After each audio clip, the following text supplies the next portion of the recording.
Já de antemão quero agradecer a presença de todos, da professora Márcia, né, nossa orientadora, e da pessoal da banca.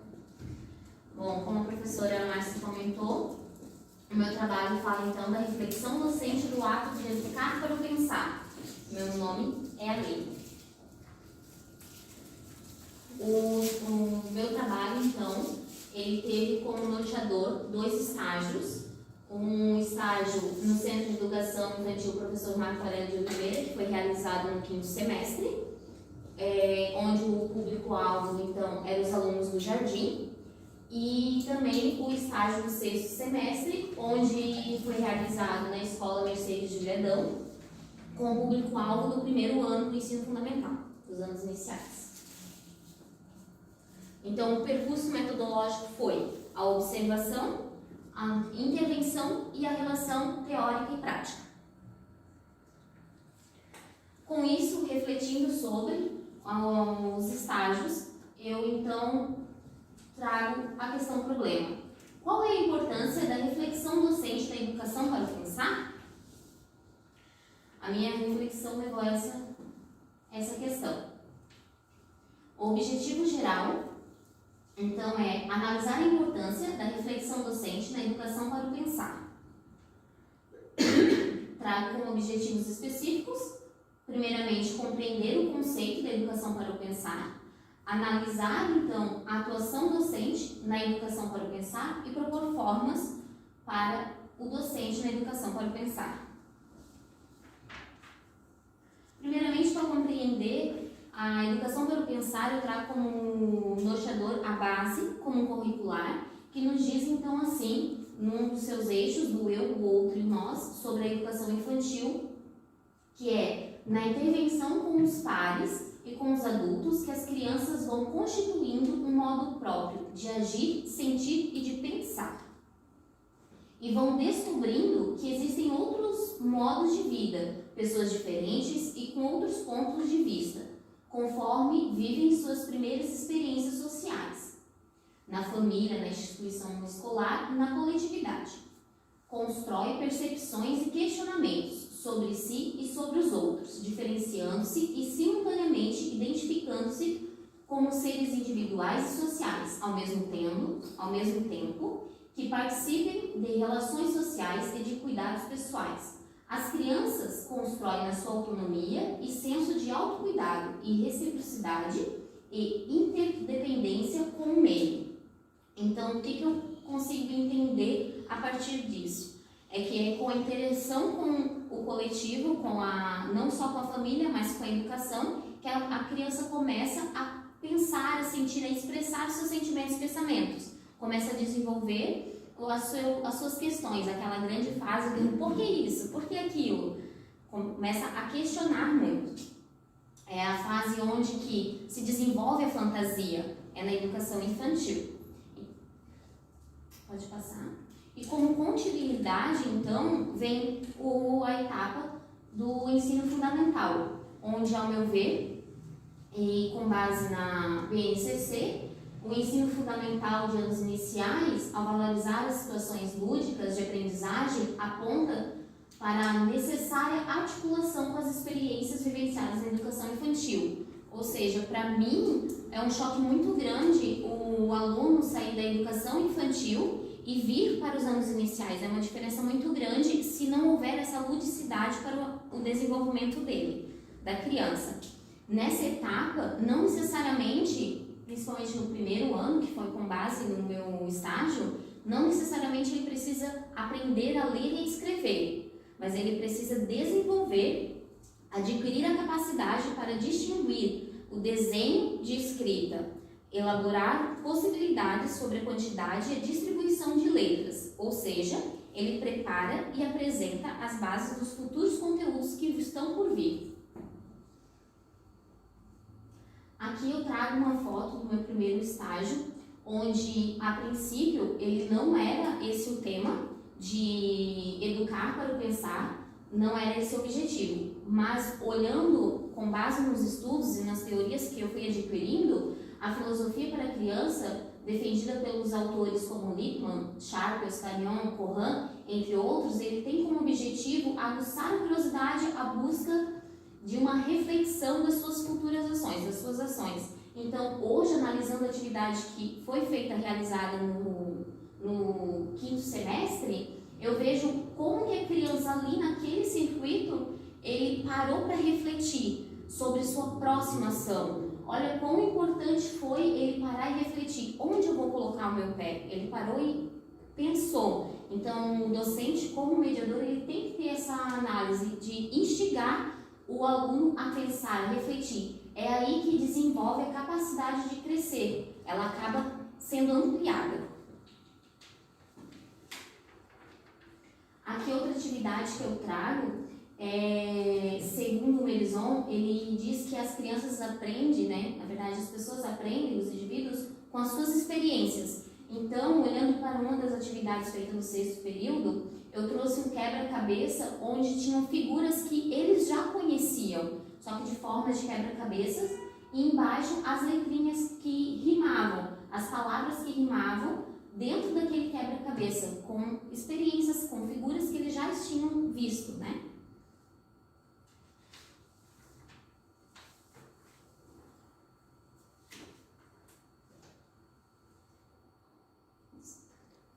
Então, o ato de aprender só é efetivo quando é mediado por um processo de reflexão com seu significado.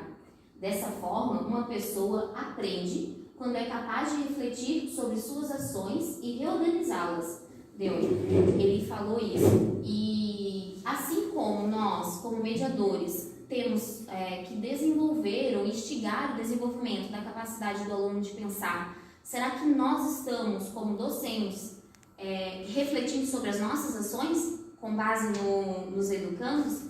Será que realmente os docentes hoje conseguem parar para refletir sobre as suas ações mediante os alunos? Pode passar.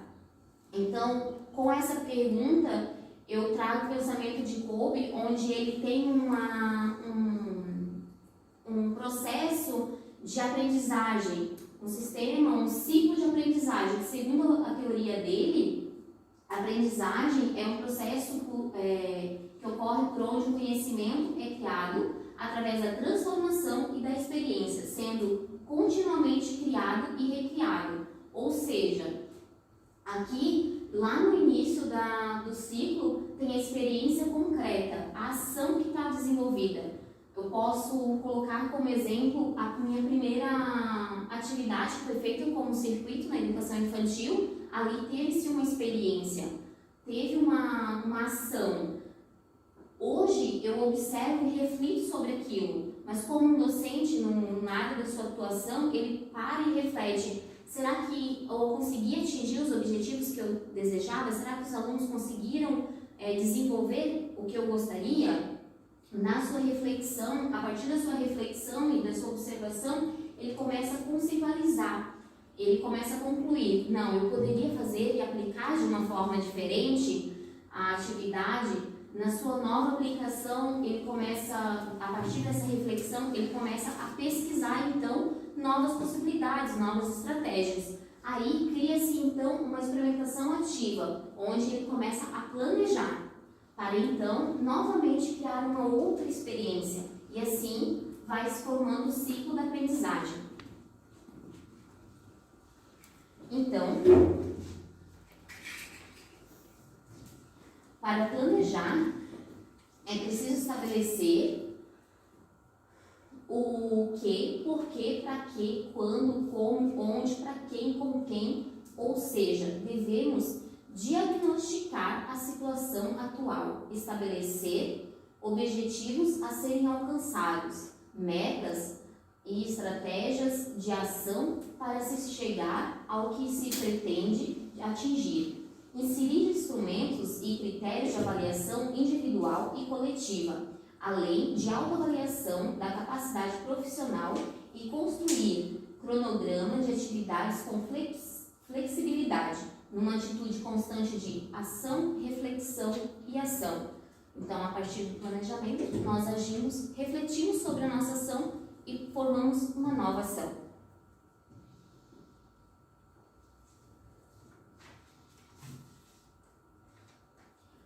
Aqui é uma outra atividade, então, que eu parei para refletir sobre, que também era do 5º período no jardim, que veio muito a fazer ligação com o que Vygotsky diz, que ele diz que o docente, então, ele oportuniza experiências do cotidiano. É a partir daí que vem a real reflexão, com que eles já têm experiência.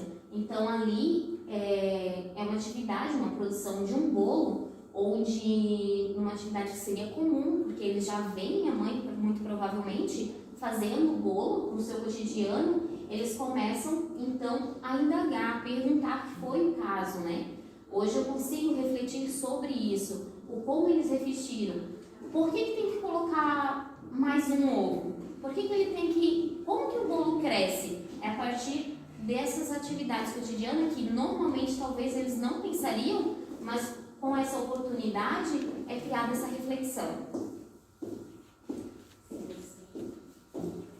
Aqui também, Paralicos, Machado e Castanhon, elas também dizem que nós temos o papel do mediador, é o papel de instigar. Aqui é uma outra atividade onde que também trouxe jogos que seriam comuns, que na grande maioria ali as crianças já conheciam os jogos com figuras que eles já reconheceriam, figuras. Só que nesse momento eu não dei regras para eles. Eu não disse, vocês têm que jogar o dominó dessa forma. Não. Em conjunto com o coleguinha do lado, eles mesmos pararam e refletiram. Nós vamos jogar como? Ou como teve casos de só desenhar, pegar as pecinhas e desenhar as pecinhas. Isso foi de acordo com eles que refletiram, se comunicaram entre si e criaram suas regrinhas.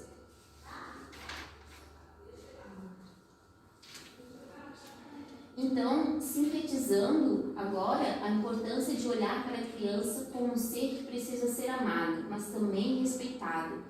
Quando eu iniciei a faculdade de pedagogia, eu sempre gostei de crianças, sempre amei as crianças, mas confesso que eu não tinha um olhar totalmente de respeito como um indivíduo, um ser, sabe? Um ser completo. Eu não tinha esse olhar para a criança, eu adquiri esse olhar a partir da pedagogia, o quanto ele precisa ser respeitado, a partir dos estágios que foi acontecendo, que eu vi que não bastava só cuidado, não bastava só amar a criança, tu tem que respeitar ele, respeitar o jeito que ele pensa, o raciocínio lógico dele de chegar resolver uma questão, é o respeitar. A formação do indivíduo ele tem que ser completa, não só na autonomia de autocuidado, que normalmente é o que acontece, por exemplo, no jardim ou no maternal. A nossa preocupação é tão grande daquela autonomia de higienização, ele se higienizar sozinho ou ali se alimentar sozinho, e às vezes a gente esquece que ele também, nesse momento, ele também está desenvolvendo o ato de pensar sozinho. Ele tem que perguntar, ele tem que questionar, ele tem que se expressar, aceitar a expressão, a forma de expressar dele, tanto na educação infantil quanto, enfim, no restante do ensino. A liberdade de expressão, eu vi muito no ensino fundamental, assim, como que eles têm os raciocínios próprios de chegar nas questões. Às vezes a professora explicando de uma maneira, só que o raciocínio dele era diferenciado para chegar ao resultado. Então, e a partir dessa liberdade de expressão, desse diálogo, eu percebi, principalmente nessa sala do primeiro ano, como foi desenvolvido o respeito entre os coleguinhas, assim, aquela foto em que eles estavam trabalhando em dupla, foi um processo até chegar ali. Eles adquiriram esse respeito entre o coleguinha, eles conseguiram ter empatia, mesmo sem saber a palavra, mas eles conseguiram produzir o significado dela na sala, através do diálogo. Então, como sugestões, eu trago a observação e reflexão do docente. Ele tem que observar os alunos, eles têm que conhecer os alunos que estão aplicando o ensino, o diálogo com eles, conversar, até como sugestão a roda de conversa, né? que eu vi, foi muito lindo, como é uma passagem da educação infantil, do prezinho para o ensino fundamental, a roda de conversa é muito bacana, eles conseguem se expressar e criar um laço de amizade ali entre eles e respeito. Promover atividades que estimulem o ato de pensar, por exemplo, jogos, o circuito, a roda de conversa que já foi falada, a produção de pensamento crítico, instigar ele mesmo a pensar criticamente desde pequeno, atividades lúdicas, artísticas e construtivas pelos alunos, como por exemplo uma contação de história sem um fim, eles criarem o fim da contação de história, sabe? Desenvolver essa fantasia deles mesmos, instigar eles. A busca incessante por conhecimento e novos estratégicos. É bem uma frase comum, mais clichê, mas que é real. O professor ele nunca deixa de ser aluno, a gente sempre tem que nos renovarmos, né, em conhecimento. E a autoavaliação reflexiva, então, se avaliar mesmo, não só avaliar o educando, mas se avaliar. O que eu posso fazer para melhorar hoje? O que eu posso fazer para melhorar amanhã? As minhas referências. Então, a gratidão. É nessa fase que a gente começa a se emocionar, né? Então, primeiramente, com certeza, cada um tem a sua fé e eu respeito isso, mas a minha fé está em Deus e sem Ele eu não estaria aqui. Foi um processo difícil porque eu não me achava capaz e eu tenho certeza que Deus mudou isso. E a minha família, a minha base de tudo, não só porque minha tia é educanda, minha mãe é educanda, não é por isso, é docente, mas porque realmente me incentiva ter uma mãe como a senhora, que aos 40 anos, mãe de 3 filhos, um filho pequeno, volta a estudar, vai lá, se esforça, concluiu o seu curso e vem trabalhar na educação. E isso para mim é o maior exemplo de persistência guerreira. Eu sou muito grata à senhora pelo exemplo que a senhora me dá. Eu amo muito a senhora. E é toda a minha família, né? Eu sou mulher, então mulher já é mais fácil. Mas eu não podia deixar passar em branco e sem agradecer mesmo, assim, porque é um exemplo mesmo. A minha família toda me incentivando, não, tu é capaz, a minha prima, vem aqui, faz a inscrição, eu faço contigo, eu não sabia mexer no computador e ela foi lá e ela me ensinou. E eu agradeço muito aos meus amigos que deram força e suportaram e entenderam ao longo desses anos meus momentos de antissocial.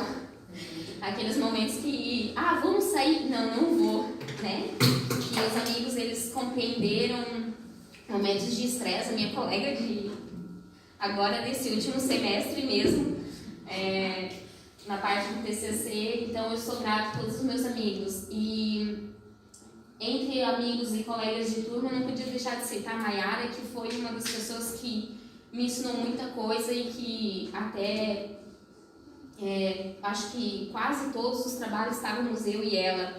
A Marlene, eu me lembro de logo no começo, a Marlene falou assim, uma crítica: ai Aline, deixa a gente trabalhar com vocês também, porque é só vocês. Eu não sei se você se lembra, mas é porque eu tenho um carinho muito grande, sou muito grata, porque quando eu não acreditei em mim, ela acreditou, sabe? Ela foi lá e ela me ensinou e ela me ajudou e eu sou muito grata a você. E aos colegas de turma que, ao passar de semestres, assim, no começo, é uma característica da nossa turma não ser muito... Todas as professoras falavam assim, nossa, vocês são muito quietas. E parecíamos desunidas, mas assim, aos longos do semestre deu para ver que foi estreitando os laços. E eu agradeço a todas mesmo. E aos professores, principalmente a senhora, que quando chegou no semestre passado, que a gente viu a banca e falou assim, a professora Márcia vai ser a nossa orientadora, a gente até respirou. Eu agradeço muito a senhora também.